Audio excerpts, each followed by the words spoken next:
ஆண்டவர் TMX முறுக்கு கம்பிகளின் அரசன்.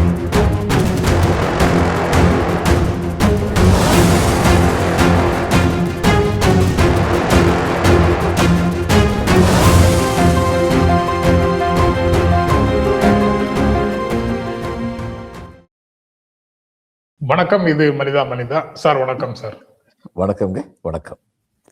தமிழ்நாட்டு மக்களுக்கு பிரதமர் நரேந்திர மோடி பொங்கல் வாழ்த்துக்களை தெரிவித்திருக்கிறார் சார். ஆளுநர், முதலமைச்சர், அரசியல் கட்சி தலைவர்கள் எல்லாருமே பொங்கல் வாழ்த்துக்களை தெரிவிச்சிருக்கிறாங்க. அதுல 1-2 வாழ்த்துக்கள்ல அவர்களுடைய மனநிலை வெளிப்படுகிறதா அப்படின்னு பேசலாமான்னு தோணுச்சு.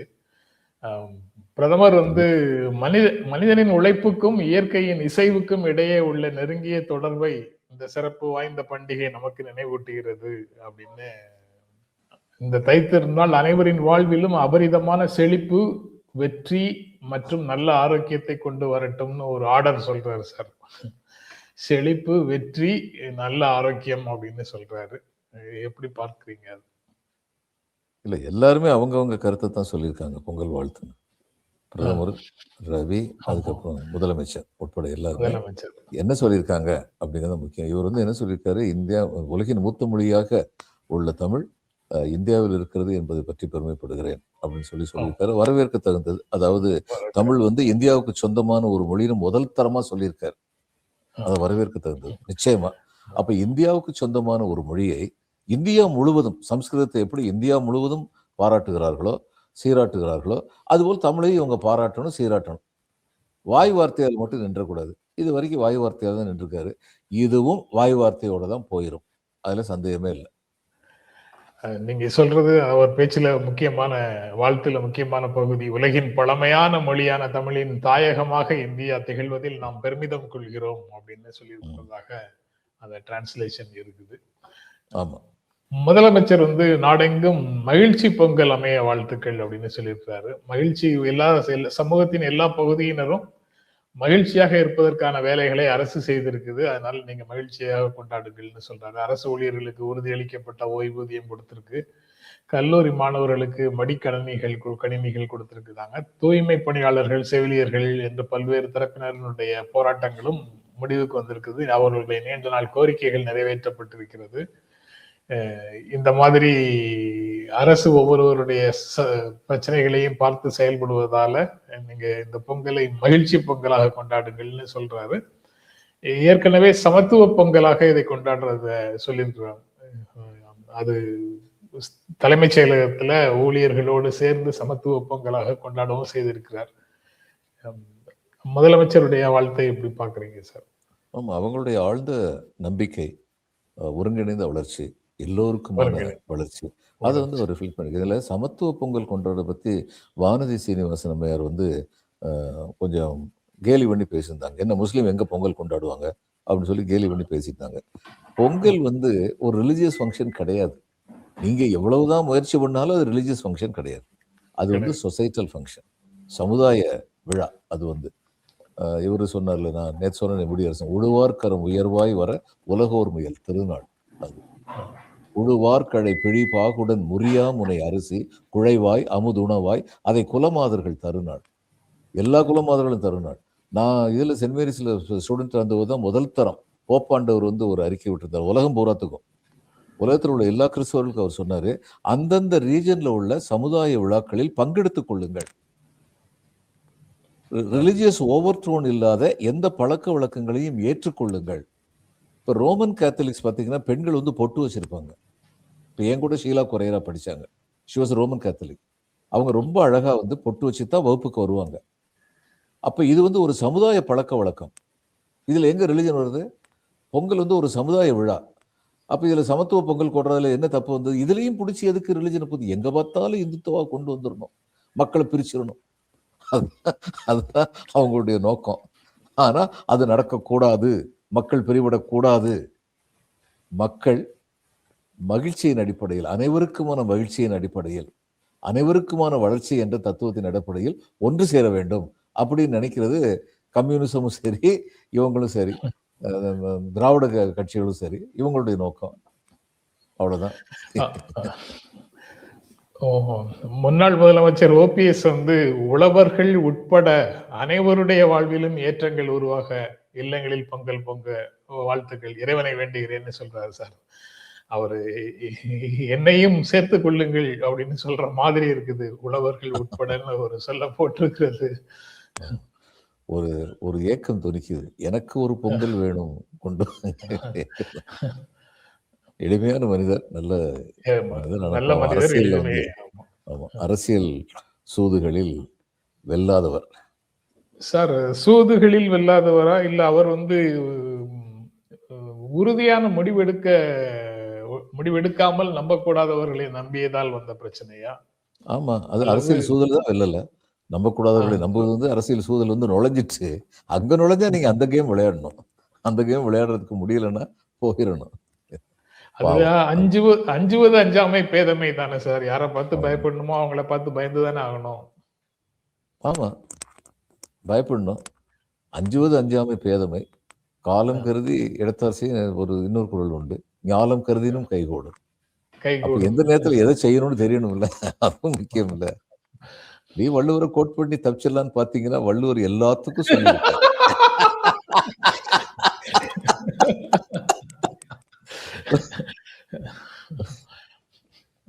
நீங்க வேணும்னா நீங்க எடுத்துக்கங்க, நாங்க வேணும்னா நாங்க ஆமா. எடுத்துக்கிறோம் அப்படிங்கிற மாதிரி அவர ஆமா.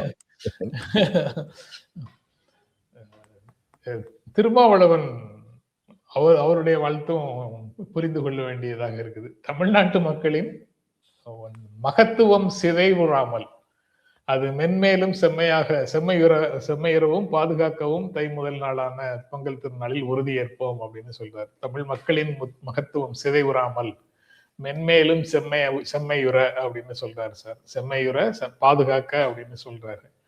அதுவும் தமிழ்நாடு மக்களின்ங்கிறத எடுத்துட்டு மதச்சார்பற்ற முற்போக்கு கூட்டணியின் மகத்துவம் சிதைவுறாமல் அது மென்மேலும் செம்மையுறவும் அதை பாதுகாக்கவும் உறுதியேற்போம்னு சொல்ற மாதிரி தெரியுது. அது அதுவும் சேர்ந்துதான் சொல்றேன். இன்னும் சொல்லப்போ அதுதான் முக்கியமா தெரியுது.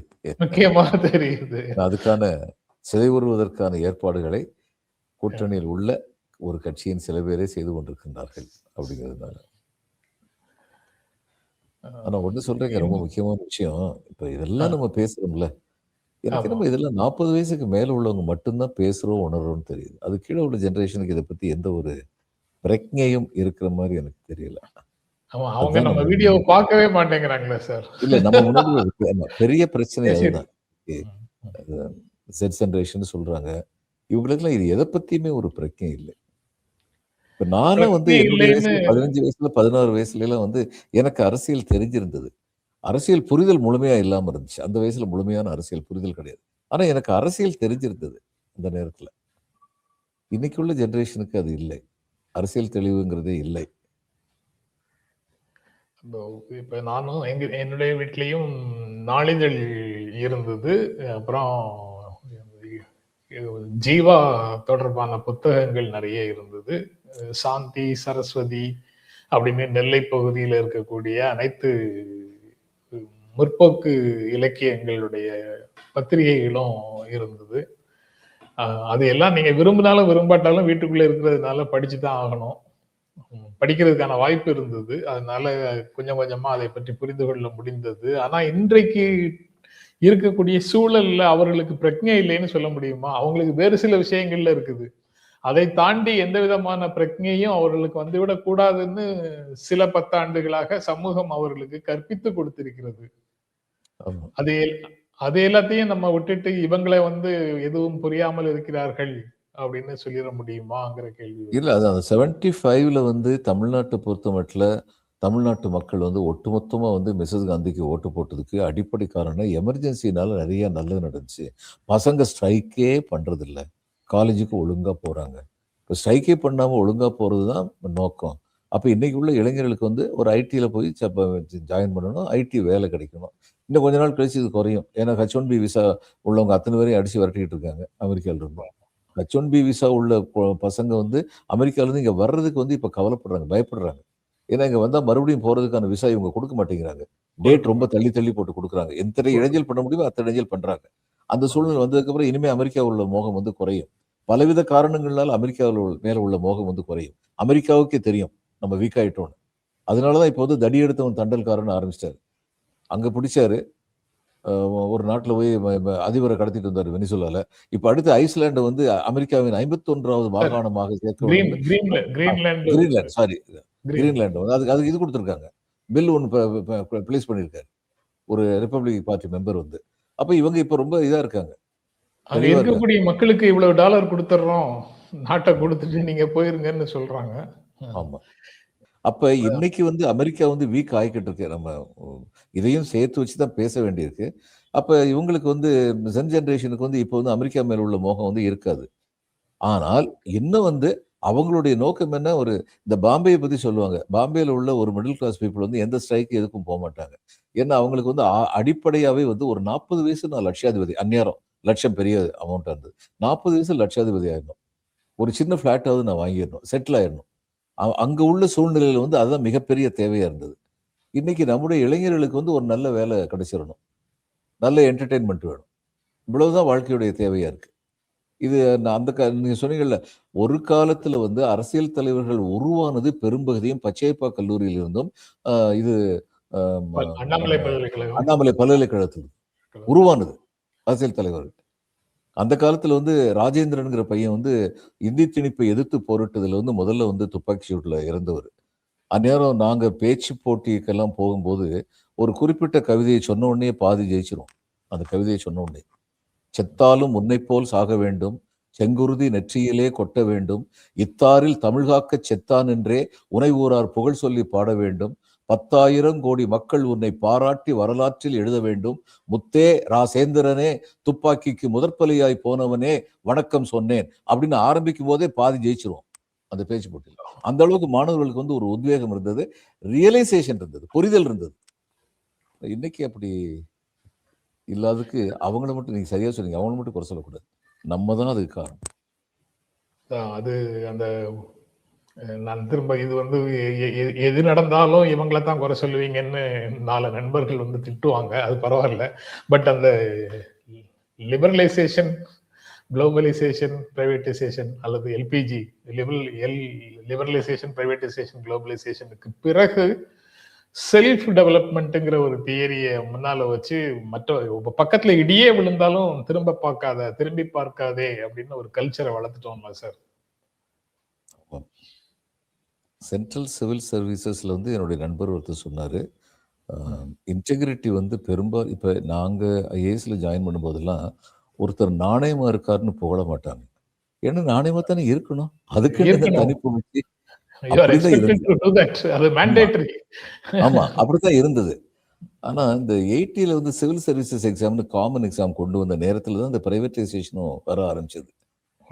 அதுக்கப்புறம் அவர் வந்து சொல்றாரு, வந்தவங்க சிவில் சர்வீஸ்ல வந்தவங்கள முதல் எய்ம் வந்து எனக்கு ஒரு வீடு, எனக்கு ஒரு வசதி, இதுதான் தேவை. அது இன்னொரு காரணங்க. இதுல வந்து நான் சப் கலெக்டர் இருந்ததெல்லாம் பார்த்துருக்கேன். இருக்கிறதுல எவ்வளவு வசதியா இருக்கிறவங்களா இருந்தாலும் சரி, அவங்க வந்து ஒரு நிர்வாகத்துக்கிட்ட வரும் பொழுது மரியாதையோட வந்தாங்க. ஆனா அதுக்கப்புறம் நிலைமை எப்படி மாறிச்சுன்னா, இந்த திடீர் பணக்காரர்கள் சொல்லி வருவாங்க, திடீர்னு சொல்லி பணக்காரங்களா அவங்க, இந்த லிபரலைசேஷனால வந்து இது அந்த மாதிரி ஆட்கள் வந்து தங்களுடைய அரசியல் தொடர்பை ஏற்படுத்திக்கிட்டு நிர்வாகத்தை சிறுமைப்படுத்துறதுல ஒரு மகிழ்ச்சி கொள்றவங்களா இருந்தாங்க. நான் பெரிய மனுஷன் ஆயிட்டேன்னு சொல்லி பார்க்கணும். இதெல்லாம் வந்து பரவலாக உணரப்படாத விஷயம். நான் அந்த சப் கலெக்டர் அந்த காலத்துலயும் சரி, அதுக்கு பின்னாடி 15 வருஷம் கழிச்சு சப் கலெக்டர்ஸா இருக்கிறவங்களை பார்க்கும்போது சரி, இதை நான் உணர்ந்திருக்கேன், இந்த சேஞ்சஸ் எல்லாம் வந்து. அப்ப சமூகத்துல நிறைய வந்து மாறுதல்கள் நிகழ்ந்தன. எல்லாத்துக்கும் பெருசு பணநாதா, அப்பா குணநாதா, என்னை பம்பரம் போல் ஆட்டி வைக்கும் அருள்நாதா அப்படின்னு சொல்லி வந்துட்டாங்க. அந்த ப்ராசஸ்ல பொங்கல் இன்றைக்கு எதுக்கு கொண்டாடுகிறோம்னு எல்லா தலைவர்களும் சொல்றாங்களோ, உழைப்பை கொண்டாடுகிறோம், நமக்கு உழைத்தவர்களை கொண்டாடுகிறோம்னு சொல்றோமோ, அந்த விழுமியத்தை வந்து இந்த ப்ராசஸ்ல நம்ம தொலைச்சிட்டோம். நமக்காக உழைப்பவர்களை பற்றி கவலைப்படல, நம்ம கிட்ட சேரக்கூடிய சொத்துக்களை பற்றி மட்டுமே கவலைப்படுகிறோம் அப்படிங்கிற ஒரு பண்பாட்டுக்குள்ள போயிட்டோம். அதனுடைய விளைவு அப்படின்னு இதை சொல்லலாமா சார்? சொல்லலாம். அதனுடைய விளைவுதான் பராசக்தி படக்குழு பிரதம மந்திரியை பார்த்து ஆசீர்வாதம் வாங்குறதுன்னு கூட சொல்லலாம். சரி. சார் அவங்க அவங்க துறை அமைச்சர் விழா நடத்துறேன் வீட்டுலன்னு கூப்பிட்டா போகாம இருக்கிறத தவிர அவங்களுக்கு வேற என்ன சார் வாய்ப்பு இருக்கு? I agree. போனா இது ஒரு அரசியல் நாகரிகம் கூட வச்சுக்கலாம். நான் சும்மா நாகரிகம் கூட ஒரு வச்சுக்கலாம். அரசியல் நாகரிகம் கூட வச்சுக்கலாம். அதுல எந்த தவறும் இல்லை. அதை வைத்து ஒரு பெரிய ஒரு சினிமாவையே முழுமையான அரசியல் போராக மாத்திடுறாங்க. ஆமா. இப்ப இஃப்தார் விருந்து கொடுக்கும் போதுங்க, இஃப்தார் விருந்து வந்து டெல்லியில அது ரொம்ப பெரிய விஷயம். இஃப்தார் ராம்விலாஸ் பாஸ்வான் வந்து இஃப்தார் விருந்து கொடுத்தாரு. சிதம்பரம் வந்து இஃப்தார் விருந்து கொடுப்பாரு. இப்படிலாம் கொடுக்குற நேரத்துல எல்லா கட்சி தலைவர்களும் அங்க வருவாங்க. ஆமா. அது இவங்க காங்கிரஸ்ல இருந்து கொடுக்கும்போது அதே மாதிரி தான். எல்லா கட்சி தலைவர்களும் வருவாங்க, பங்கெடுத்துக்குவாங்க. மகிழ்ச்சியா ஒருத்தருக்கு ஒருத்தர் பேசிட்டு எல்லா கட்சியினரையும் இன்வைட் பண்ணுவாங்க. நடத்துறவர் எல்லாரையும் இன்வைட் பண்ணுவாரு. அவங்க எல்லாரும் வருவாங்க. இப்போ அது எல்லாமே லாங் ரோப் கொடுக்கிற மாதிரி அல்லது அன்டியோ அட்வான்டேஜுக்கு இடம் கொடுக்கிற மாதிரி ஒரு புரிதல் வந்திருக்கு. நீங்க அழைத்து அங்க நம்மை பார்க்க பிரதமர் வந்தாலோ முதலமைச்சர் வந்தாலோ அந்த ஆள் வீட்டுக்கு நீ ஏன் போற அப்படின்னு பேசுற ஒரு பண்பாடு தான் இப்ப இருக்கு. ஆமா. இப்ப இந்த தொலைக்காட்சி விவாதங்களுக்கு போகும்போது ஸ்ரீராம் வருவாரு, நானும் போவேன். நாங்க 2 பேரும் நல்லா பேசிக்குவோம். இந்த அரசியல் இல்லாத மற்ற விஷயங்களை பத்தி பேசுவோம். ஏன்னா மற்ற விஷயங்கள் எங்களுக்கு இடையில உடன்பாடு இருக்குங்கிறதுனால மற்ற விஷயங்கள் எல்லாம் பத்தி மகிழ்ச்சியா பேசிட்டு இருப்போம். சில சமயம் பாத்தீங்கன்னா மத்தவங்க இதை ஒரு மாதிரி என்ன இவங்க 2 பேரும் பேசிட்டு இருக்காங்கிற மாதிரி பார்க்கும்போது எனக்கு ரொம்ப துக்கமா இருக்கும். ஏன் 2 பேரும் நண்பர்களா இருக்கக்கூடாது தனிப்பட்ட முறையில? கோகுலா ஸ்ரீனிவாசும் நானும் டயமெட்ரிக்கலி ஆப்போசிட் வீஸ் உள்ளவங்க. ஆனா அவரும் நானும் சந்திக்கிட்டா நல்லா தான் செஞ்சோம், நல்லா தான் பேசி எங்களுக்கு மற்ற விஷயங்கள் பேசுறதுக்கு இருக்கு. அவருக்கு இலக்கியம் தெரியும், பத்திரிகை தொழில் இருக்காரு, இந்த இண்டஸ்ட்ரியல் இருக்கிறாரு, இந்த மாதிரி நிறைய விஷயங்கள் இருக்கு அவர்கிட்ட. பொது விஷயங்கள் நிறைய விஷயங்கள், அரசியல் இல்லாத பல விஷயங்களை பத்தி பேச தெரியும் அவருக்கு. அரசியல்னு வந்தா நாங்க 2 பேரும் எங்களுடைய கொள்கை நிலைப்பாட்டிலிருந்து மாற மாட்டோம். அது வேற விஷயம். ஏன் தனிப்பட்ட முறையில் விரோதியா இருக்கணும்? கட்சி அரசியல் இல்லாத விஷயங்கள்னு சொல்லலாம் சார். அரசியல் இல்லாத விஷயங்கள்னு ஏதாவது இருக்கா அப்படின்னு கிடையாது. கட்சி அரசியல் இல்லாத விஷயம் சரியா சொல்றீங்க. கட்சி அரசியல் இல்லாத விஷயங்கள். இன்றைக்கு சுப்ரீம் கோர்ட்ல ஜனநாயகன் ரிலீஸ் விசாரணை, அதுவும் ஒரு செய்தியாக இருக்குது. அதுக்கப்புறம் மமதா பானர்ஜி வேலை செய்ய விடாம தடுத்தாங்கன்னு அமலாக்கத்துறை போட்ட வழக்கும் இன்றைக்கு விசாரணைக்கு வருது. அந்த 2 பிரச்சனைகளும் அங்க ஒரு முக்கியமானதாக இருக்கு. நீங்க சொன்ன இன்னொரு செய்தியை பத்தி பேசணும் சார். கிரீன்லாந்து தொடர்பாகவோ அல்லது வெனிசுலா தொடர்பாகவோ அதற்கு அப்புறம் நடக்கக்கூடிய ஈரான் தொடர்பாகவோ பேசாமல் எந்த விஷயத்தையும் கடந்து விட முடியாது அப்படின்னு நீங்க சொன்னது குறித்தும் பேசணும். நம்ம உள்ளூர் பிரச்சனையை முடிச்சுட்டு அந்த பக்கம் போலாங்கிறதுனால அதை தள்ளி வச்சுட்டேன் சார். மமதா பானர்ஜி கேஸும் ஜனநாயகன் கேஸ் இன்னைக்கு அநேகமா முடிந்து போகும். சுப்ரீம் கோர்ட் தாண்டி அது மறுப்பதற்கு இடமில்லை. அதனால கொடுக்க சொல்லிடுவாங்கன்னு ஒரு உணர்வு தோணுது. இன்னும் நான் பழைய இந்தியாவை நினைச்சிட்டு சொல்றேன்னு எனக்கு தெரியல. இன்றைக்கு அவங்க கொடுத்துருவாங்கன்னு நினைக்கிறேன். நீங்க எப்படி பாக்குறீங்க சார்? நானும் அப்படித்தான் பாக்குறேன். இன்னைக்கு அதிகமா கொடுத்துருவாங்கன்னு பாக்குறேன். பட் இப்படிதான் நினைச்சோம். இந்த ஜனநாயகன் இவைகளெல்லாம் பெரிய பிரச்சனைகளாக உருவாகிற அளவுக்கு இந்த நாட்டுடைய கிளைமேட் சீரழிஞ்சு போய் கிடக்கு. சென்சார் போர்டு இதுக்கு கேவியட் போடுறாங்க. எங்களை கேட்காம நீங்க கேஸ் டிஸ்போஸ் பண்ண போய். எனக்கு தெரிஞ்சு சென்சார் போர்டு இவ்வளவு தீவிரமாக ஒரு படத்தை எதிர்த்தது இதுதான் முதல் தடவை. நமக்கு ஒன்று தெரியும், பழைய பராசக்தி கலைஞருடைய பராசக்தி வந்தபோது சென்சார் போர்டு தீவிரமா எதுக்கல. சென்சார் போர்டு கட் கொடுத்தாங்க, எல்லாம் சரி. அது பல பேருக்கு தெரியாத விஷயம். அதுக்கு ரிவ்யூ வேணும்னு கேட்டது ராஜகோபாலாச்சாரியார். அவர் எழுதினாரு, ரிவ்யூ வேணும்னு சொல்லி எழுதினாரு சென்ட்ரல் போர்டு சர்டிபிகேட்டுக்கு. ஆமா, சர்டிபிகேட்டுக்கு. அப்ப அவங்க சென்சார் போர்டு என்ன சொல்ல, அந்த கற்புங்கிறது பெண்கள் கற்பு, அந்த மேல் டாமினேஷனுக்கு பெஸ்ட் எக்ஸாம்பிள் பெண்கள் கற்பு தான். அவங்க என்ன எழுதியிருந்தாங்க, அது நல்ல விதமா தானே இருக்கு. ஒரு பெண்கள் கற்பை பத்தி அந்த பெண் எத்தகைய இடையூறு இருந்தாலும் தன் கற்பை காப்பாற்றிக் கொள்ள வேண்டும் என்று போரிடுகிறார் அப்படிங்கிற தீமு சொல்லியிருக்காங்க. சமுதாயத்துல கோயிலுக்கு உள்ள இருந்துகிட்டு கோயிலுக்கு எதிரான செயல்கள் செய்யக்கூடாதுன்னு சொல்லியிருக்காங்க. இதுல என்ன தவறு இருக்கு அப்படின்னு அவர் ரிஜெக்ட் பண்ணிட்டார். ரிவ்யூ ரிக்வெஸ்ட் ரிஜெக்ட் பண்ணிட்டார். ஆனா அந்நேரம் அந்த முயற்சிகள் நடந்தன. இப்ப இன்னைக்கு ஜனநாயகனுக்கு இந்த பராசக்திக்கு வந்ததே அதை I will look up on it as a social issue. 2 விதமான மனப்பான்மை உடையவர்களுக்கு இடையில் நடக்கிற போர் அப்படின்னு நான் பார்த்திருப்பேன். இன்னைக்கு உள்ள பராசக்திக்கு இடைஞ்சல் கொடுக்கப்பட்டிருந்தால் கொடுக்கப்பட்டுச்சு. ஆனா இவங்க தன்னுடைய படம் வெளிவர்றது முக்கியம்ங்கிறதுனால சில காம்ப்ரமைஸ் பண்ணிட்டு படத்தை வெளியில கொண்டு வந்துட்டாங்க. ஆனால் ஜனநாயகம் வந்து அப்படி 2 சக்திகளுக்கு இடையில நடக்கிற போரெல்லாம் கிடையாது. ஒரு மாபெரும் சக்தி வளர்ந்து கொண்டிருக்கும் இன்னொரு சக்தியை என் கூட வர்றியா இல்லையா அப்படின்னு மிரட்டுற மாதிரி தான் தெரியுது. இது வேற ஒண்ணும் கிடையாது. பட் நீதிமன்றத்துல இது போன்ற விஷயங்களுக்கு ஒரு ரிலீஃப் கிடைச்சிரும் அப்படின்னு நமக்கு பொதுவாக ஒரு நம்பிக்கை இருக்கு. ஆனா அந்த மாதிரி நம்பிக்கை கூட அந்த ஜேஎன்யூ ஸ்டூடெண்ட்ஸுக்கு பெயில் கொடுக்கிற விஷயத்துல நிறைவேறவில்லை அப்படிங்கிறதையும் பார்க்க வேண்டியதாக இருக்குது. இதெல்லாம் ஃபாதர் ஸ்டெயின்ஸ் விஷயத்துல என்ன நடந்தது? ஆமா. ஸ்ட்ரா கூட கொடுக்க முடியல. ஸ்ட்ரா கொடுக்க கூடாதுன்னு சொன்னதையும் நீதிமன்றம் வந்து எதிர்க்கலைங்கிறது வந்து எவ்வளவு கடினமான ஒரு விஷயம். ஆனா நீதிமன்றங்கள் வந்து சமூக விரோதிகளின் கூடாரமாக மாறிவிடுகிறது அப்படின்னு எல்லாம் ஆளும் தரப்பிலிருந்து குற்றச்சாட்டு பயன்படுத்துறாங்க. நீதிமன்றத்தை சமூக விரோதிகள் பயன்படுத்திக் கொள்கிறார்கள் அப்படின்னு எல்லாம் சொல்றாங்களே. அப்படி என்ன பயன்படுத்திட்டாங்க? இல்லைங்க, குற்றம் செய்பவர்கள் நீதிமன்றத்தை பயன்படுத்த முடியும், பெயில். ஆனா நீதிமன்றம் என்ன சொல்லுது? பெயில் கொடுத்ததுனால ஒருத்தர் குற்றமற்றவர்னு நான் சொல்லல. அர்த்தம் இல்ல. பெயில் கொடுக்கிறது என்னன்னா, நீங்க எந்த காரணமும் இல்லாமல், விசாரணை இல்லாமல் ஒருவரை நீண்ட நாள் வைத்திருக்க கூடாது. அப்ப நீதிமன்றம் சொல்றது என்ன? சீக்கிரமா வழக்க கொண்டு வாங்க. வழக்க வந்து முடிங்க சீக்கிரமா. அப்ப குற்றம் இருக்கா இல்லையான்னு பார்த்து நாங்க தீர்ப்பு சொல்றோம். அது இது இது இத நீதிமன்றம் சொல்லும் பொழுது, நீதிமன்றம் வந்து ஆன்டி சோஷியலிஸ்ட் கூடாரமா இருக்குன்னு சொல்றதுல என்ன இருக்கு? அந்த பெயில் தான் ரூல், ஜெயில் வந்து எக்ஸெப்ஷன். பெயில் தான் விதி. பெயில் தான் விதி, ஜெயில் வந்து விதி விலக்கு அப்படின்னு நீதிமன்றம் சொல்றது ஏன் சார் சமூகத்தின் காதுகள்லயும் மூளையிலையும் பதிய மாட்டேங்குது, சிந்தனையிலையும் பதிய மாட்டேங்குது. ஏன்னா சமூகத்துல வந்து என்ன பாக்குறாங்கன்னா, ரியலா பாக்குறாங்க. 2 காரியத்தை பாக்குறாங்க. இந்த ப்ராசிக்யூஷன் வந்து கேஸை கொண்டு வரதே கிடையாது. பெயில் ஒருத்தன் வாங்கிட்டான்னா எவ்வளவு டிலே பண்ண முடியுமோ அவ்வளவு டிலே அவன் பண்ணலாம். 1. அடுத்து நீதிமன்றங்களும் ப்ராசிக்யூஷன் ரொம்ப கண்டிப்பா சீக்கிரமா கொண்டு வான்னு சொல்றது கிடையாது. இந்த 2யுமே பார்த்துட்டாங்க. இப்ப அதனால என்கவுண்டர் வந்து ஜனங்கள் கைதட்டி ரசிக்கத்தான் செய்யறாங்க. ஏன்னா இந்த மாதிரி உண்மையான குற்றவாளிகள் வந்து என்கவுண்டர் பண்ணார் ஒழிய, அதாவது false encounter, every encounter 90% of the encounters that are reported are false encounters. ஆனா அதை ஜனங்கள் வந்து ஆதரிக்கிறாங்க. அதுக்கு இதுதான் காரணம். அதனால படத்துல, ஜனநாயகன் படத்துல இப்ப அரசியல் கண்டென்ட் எதுவும் பெரிதாக இல்லை. வசனங்கள் வேணா இருக்கலாம், வன்முறை சீன்ஸ் இருக்கு அதிகம், அந்த மாதிரி விஷயங்கள் தான் பிரச்சனையாக இருக்கும்.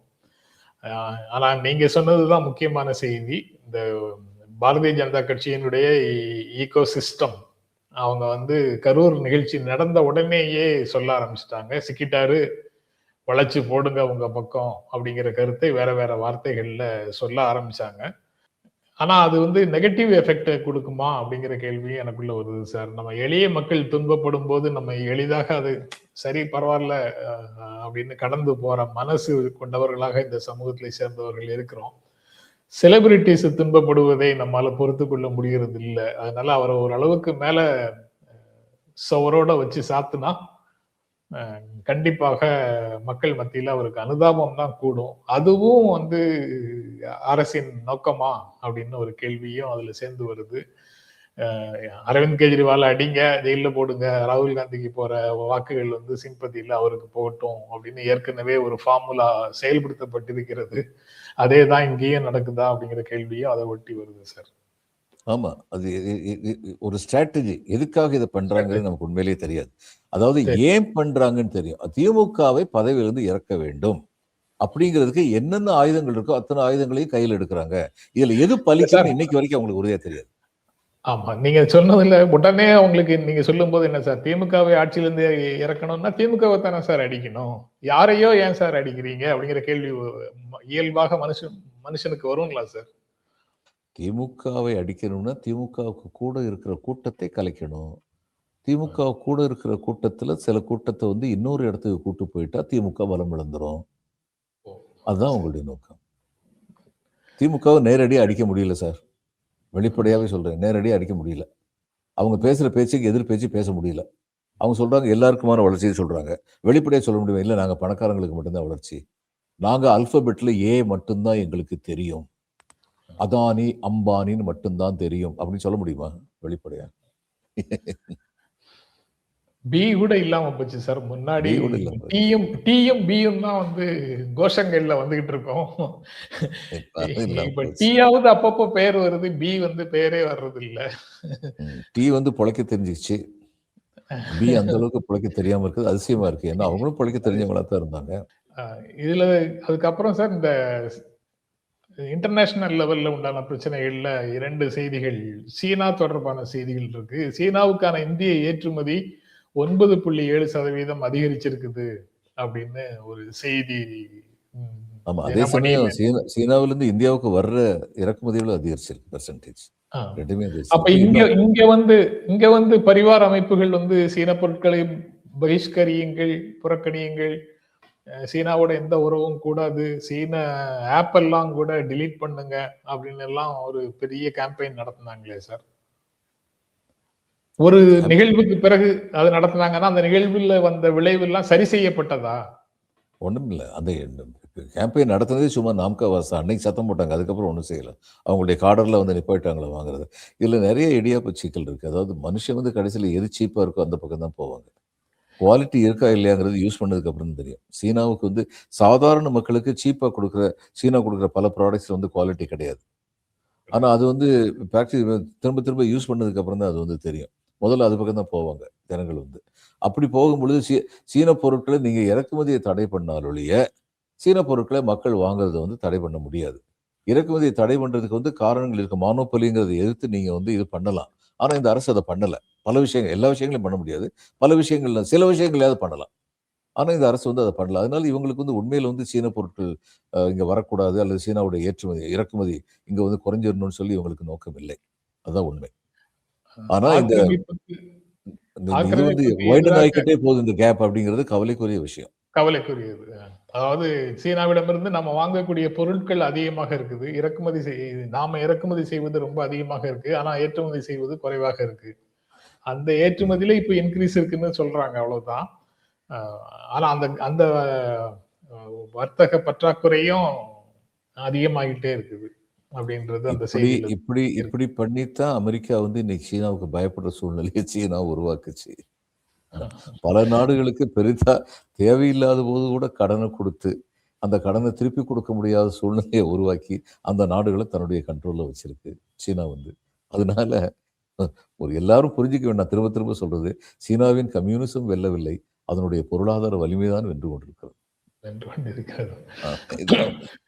சிபிசி, சீன கம்யூனிஸ்ட் கட்சியினுடைய பிரதிநிதிகள் ஆர்எஸ்எஸ் பிரமுகரை பார்க்குறாங்கன்னு நேத்து ஒரு செய்தி பார்த்தோம் சார். இன்னைக்கு வந்து வெளியுறவுத்துறை செயலாளரை சந்திச்சிருக்கிறாரு சிபிசிஐனுடைய அது நார்மல் தான். அது சீனி. நார்மல். அதுல அப்நார்மல் எதுவுமே இல்ல. இல்ல. வருவாங்க. வழக்கம் வருவாங்க. அது பார்ட்டி டு கவர்ன்மெண்ட் ரிலேஷன்ஷிப்னு அதுக்கு அர்த்தம் இல்ல. இல்ல அப்படி கிடையாது. அந்த எந்த அங்கிருந்து வர்றவங்க கவர்ன்மென்ட் அதிகாரிகள் வந்து சந்திப்பாங்க. இது வ வ சரி. இங்க வழக்கமா இருக்கு. நடந்துகிட்டு இருக்குது. ஆ, இது தவிர இன்னொன்னு வந்து அந்த ஈரான்ல போராட்டம் நடத்தக்கூடியவர்களுக்கு அமெரிக்க அதிபர் ஆதரவு தெரிவிக்கிறாரு. நான் சப்போர்ட் பண்றேன். நீங்க தொடர்ந்து போராடுங்கன்னு சொல்றாரு. அங்க கைது செய்யப்பட்டவர்களுக்கு மரண தண்டனை நிறைவேற்றினீர்கள் என்றால், உங்களுடைய நீதிமன்றங்கள் கொடுத்த தண்டனையை நீங்க நிறைவேற்றினீங்கன்னா, போரை சந்திக்க நேரிடும்னு ஈரானுக்கு எச்சரிக்கை கொடுக்கிறாரு. இன்னொரு பக்கம் முக்கியமான டெவலப்மெண்ட்டாக எனக்கு தோன்றுகிறது, அமெரிக்காவை தொடர்ந்து இஸ்ரேலும் ஐநா அமைப்புகள்ல இருந்து வெளியேறுகிறது அப்படிங்கிற ஒரு செய்தி சார். அப்ப அந்த செகண்ட் வேர்ல்டு வாருக்கு பிறகு உலக அமைதிக்காக எல்லா நாடுகளும் சேர்ந்து ஏற்படுத்திய ஒரு உடன் உடன்பாட் உடன்பாட் உடன்பட்டு ஏற்படுத்திய அமைப்பு இப்போ செயலிழந்து போச்சு அப்படிங்கிறத, செயலிழந்து போக வைக்கணும், முழுமையாக செயலிழந்து போக வைக்கணும்னு இவங்க செயல்பட தொடங்கிட்டாங்களா அப்படிங்கிறது. அதாவதுங்க இதெல்லாம் ஐநாவெல்லாம் கொண்டு வந்தது காரணம், அல்லது இந்த அடல்டரி வந்து சோசியலி அக்செப்ட் பண்ணாம இருக்கிறதுக்கு காரணம், இந்த மாரிலாம் பார்த்தோம்னா, அடிப்படை என்னன்னா, "வல்லான் வகுத்ததே வாய்க்கால்" அப்படிங்கிற நிலைமை இருக்கக்கூடாது அப்படிங்கிறது தான். பலமானவன் ஒருவன் பொருளாதார ரீதியாகவோ, உடல் ரீதியாகவோ பலம் உள்ளவன் என்ன வேணாலும் செய்யலாம். அப்படிங்கிற நிலைமை இருக்கக்கூடாது. அப்படிங்கிறதுக்காக தான் இந்த மாரியான சாங்ஷன்ஸ்லாம் கொண்டு வந்தாங்க. இன்னைக்கு இவரு வந்து அ பண்ணிக்கிட்டு இருக்க காரியத்த பார்க்கும்போது, அமெரிக்க அதிபர் வந்து இன்னொரு நாட்டு அதிபரையும் வந்து அரெஸ்ட் பண்ணி உள்ள கொண்டு வந்து வச்சுட்டாரு. வச்சுட்டு இன்னொரு நாட்டையும் நான் போய் எடுத்துக்க போறேன்னு சொல்லி பேசிட்டு இருக்காரு. இதெல்லாம் வச்சு பார்க்கும்பொழுது, இஸ்ரேலுக்கும் தைரியம் வருது. அதாவது, "the world order is changing. சரி. There is an acceptability. அல்லது தேர் இஸ் லீஸ்ட் ரெசிஸ்டன்ஸ். இந்த மாதிரி அமெரிக்க வெனிசுலா அதிபர் பிடிச்சி வச்சாரு. எத்தனை நாடுகள் கண்டம் பண்ணியிருக்காங்க? எங்க பெரிய கிளர்ச்சி வந்திருக்கு உலகம் பூரா? வரல. அப்ப இதுதான் சரியான சந்தர்ப்பம், நம்மளும் அடிக்கலாம் அப்படின்னு சொல்லி அவங்க பண்றாங்க. இது வந்து it's wrong, morally wrong, ethically wrong. Okay sir. ஃபர்தரா அதுல வரக்கூடிய டெவலப்மெண்ட் பத்தி அடுத்த சில நாட்கள்ல பேசலாம் சார். ரொம்ப நன்றி. நாளைக்கு தொடர்ந்து பேசுவோம் சார். நன்றி, வணக்கம். வணக்கம்.